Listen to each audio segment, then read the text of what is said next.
La réforme des institutions et la réussite de la transition dépendent en partie de la concertation nationale initiée par le Premier ministre gabonais Raymond Donsima.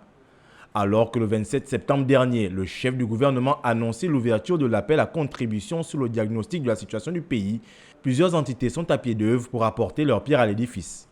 C'est dans cette logique que les membres du Réseau national pour la promotion des droits de l'enfant au Gabon ont tenu cette séance de travail d'une part pour répondre à l'appel du chef du gouvernement et préparer l'Assemblée générale du respect d'autre part. Notre réunion de ce jour se justifie par le fait que nous préparons notre contribution pour le dialogue social selon les instructions du Premier ministre et nous préparons également l'Assemblée générale du respect qui aura lieu dans quelques semaines.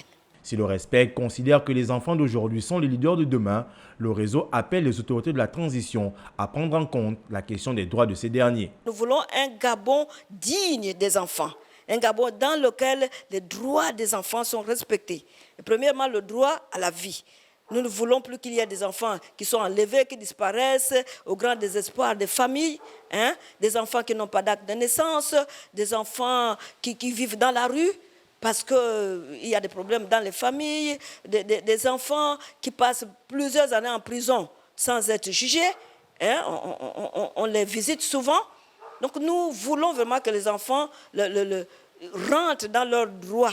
Parce que nous savons que les enfants sont les héritiers de la nation. Rappelons que le respect, qui compte 12 associations œuvrant pour le respect des droits des enfants, a pour ambition de mener des actions de plaidoyer auprès des autorités nationales et internationales en faveur des enfants, de veiller au respect des textes internationaux relatifs à leurs droits, sensibiliser, éduquer et informer les populations, mais aussi dénoncer les cas de violation des droits de l'enfant.